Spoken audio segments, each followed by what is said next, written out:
Hi, this is Dave, and welcome to part 3-1 of the application tutorials for your validation software in CATIA v5. In part 3-1, we will be looking at joining or assembling surfaces in order to set up a comparative analysis. So the purpose behind this tutorial is that we don't always have a solid body to be working with.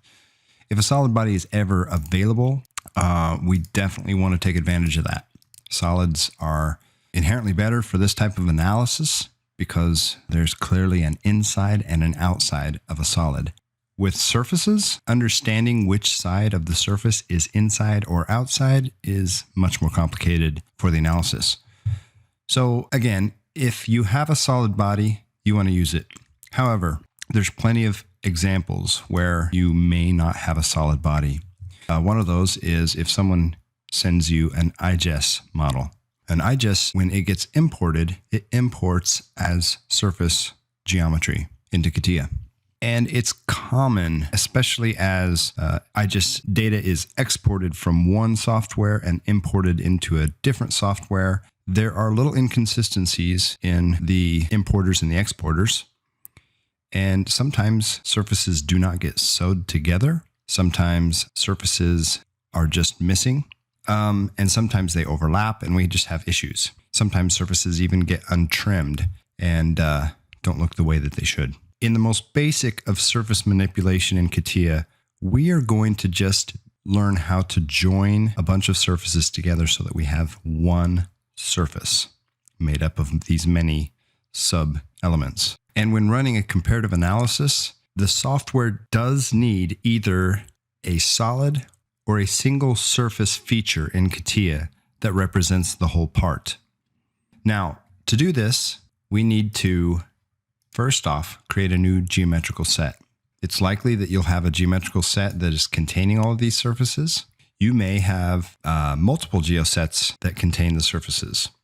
And in order to make a new geoset, you can go to Insert, Geometrical Set, and you need to pay attention to where it's going to place it. Right now it says the father is part 2. That's good. I don't want the father to be IGES import. And then I'm just going to give this a name. We'll call it, single surface. Or actually, let's just call it joined surface. Okay, there's our new geoset.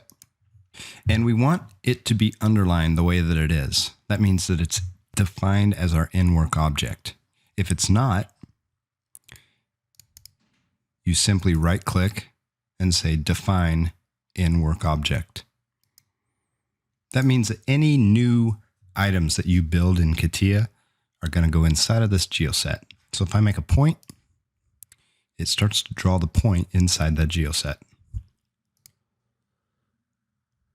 Now the next thing we need to do is go to the Generative Shape Design workbench, which can be found by going to the Start menu,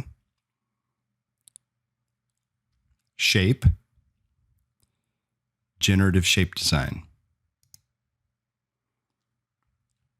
Within this workbench, depending on where your icons are, the Assemble or Join command will look like this little blue square.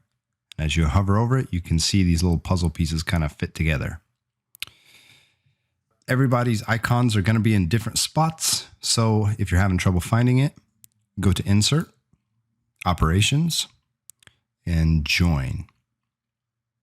Okay.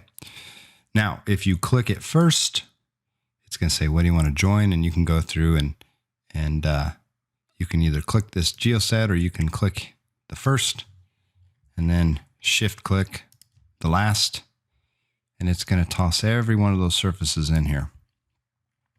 Now, I like to keep check connexity on for just a moment, and I push preview, and preview is going to show me CATIA's best effort at sewing this surface all together.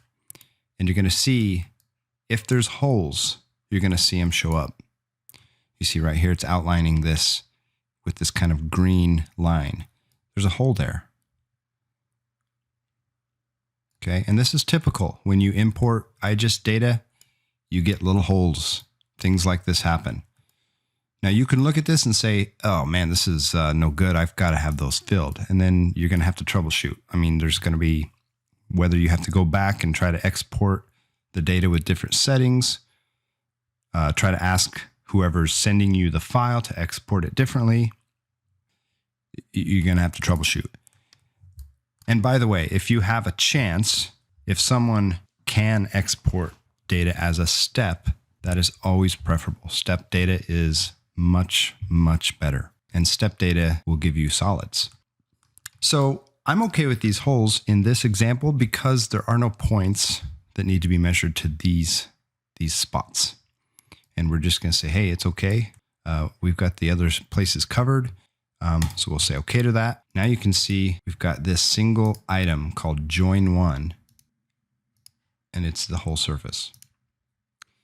And it's very ugly color right now. It's kind of hard on my eyes, so I like to change it to something a little darker, but there we go. So that is how you join many surfaces into one surface in CATIA. And now this join.one can be used during the process of defining your comparison geometry. You can select join.one for your main surface. That concludes part 3-1 of the application tutorials. Don't forget to check out part 3-2 in order to learn how to disassemble a surface or a solid into many faces or subsurfaces. Thank you.